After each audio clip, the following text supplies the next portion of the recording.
প্রাথমিকভাবে এই ঘটনার সাথে যারা দোষী সাব্যস্ত হয়েছে তাদেরকে আমরা চিহ্নিত করেছি। সেই জন্য আমরা গার্ড যে দুইজন ছিল তাদেরকে আমরা বরখাস্ত করেছি। আর এছাড়া স্টেশন মাস্টার যিনি আছেন তারও গাফিলতি আছে কিনা সেই ব্যাপারেও আমরা তাকেও এই ঘটনায় দায়ী আমরা করছি। আর আমরা দুটি তদন্ত কমিটি গঠন করা হয়েছে, একটি বিভাগীয় আর একটা জোনাল। আমরা সার্বিক পরিস্থিতি নিয়ে বিভাগীয় তদন্ত কমিটি চলছে। আর যারা এই নিহত হয়েছেন তাদের পরিবারকে 1 লক্ষ টাকা করে রেল থেকে ক্ষতিপূরণ দেওয়া হচ্ছে। আর ইতিমধ্যে জেলা প্রশাসকের থেকে তাদের পরিবারকে নিহত পরিবারকে 25,000 আর এমনি অন্যদেরকে আহতদেরকে 15,000। আর এছাড়া আমাদের মাননীয় প্রধানমন্ত্রী জনাব তারেক রহমান তিনি সার্বক্ষণিক খোঁজখবর রাখছেন এবং স্বাস্থ্যমন্ত্রীকেও নির্দেশনা দেওয়া হয়েছে যাদের চিকিৎসা প্রয়োজন, ঢাকা নিয়ে যাওয়া প্রয়োজন হলো তাদেরকে যাতে সেই ব্যাপারে স্বাস্থ্যমন্ত্রী আমার সাথে কথা বলছেন। আর আমরা অবশ্যই যাদের গাফিলতির কারণে এই ঘটনাটি ঘটেছে সেই ব্যাপারে আমরা সর্বোচ্চ শাস্তিমূলক ব্যবস্থা গ্রহণ করছি।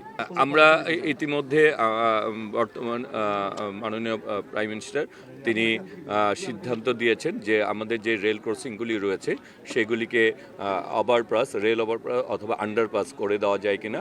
এছাড়া আরেকটি সিদ্ধান্ত আলোচনার পরে আছে যেগুলিকে রেল ক্রসিংগুলি অটোমেটিক করে দেওয়া যায় কিনা, যে একটি নির্দিষ্ট সীমানার মধ্যে রেলগুলি প্রবেশ করার পর রেল ক্রসিংগুলি অটোমেটিকভাবে সেগুলি ব্যারিয়ারগুলি নেমে যাবে, সেই ব্যাপারেও আমাদের কাজ চলছে।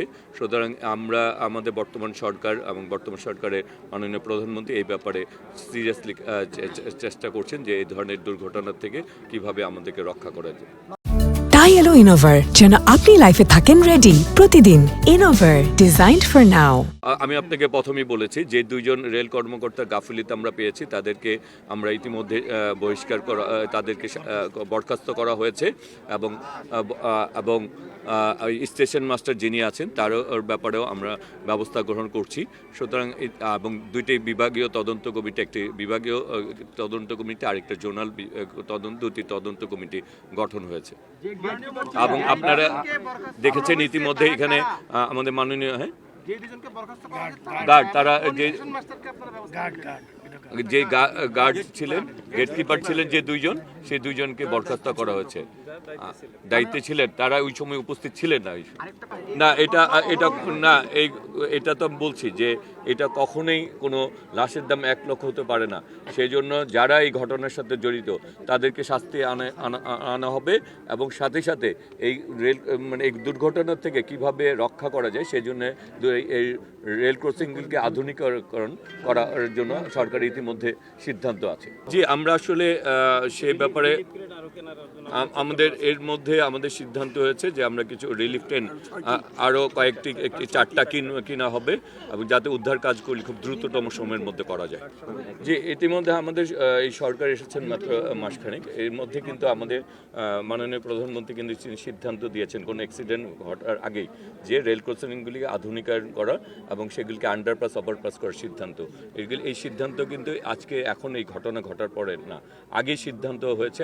তার মানে কি আমাদের সরকার এটি নিয়ে গুরুত্ব সহকারে চিন্তাভাবনা করছেন এবং বাস্তবায়নের চিন্তাভাবনা আছে।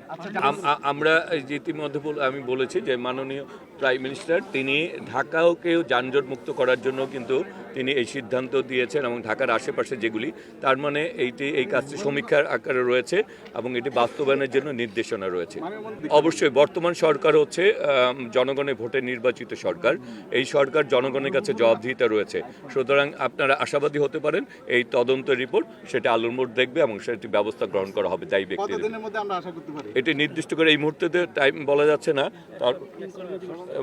তারপরও যেহেতু এখানে ভারপ্রাপ্ত সচিব সাহেব এবং ডিজি সাহেব রয়েছেন, রেল মহাপরিচালক, ওনাদেরকে আমি জিজ্ঞেস করেছি, ওনারা বলেছেন যে 1 সপ্তাহের মধ্যে তারা এই রিপোর্ট পাস। না, নিহতদের সবার পরিচয় পাওয়া যায় না।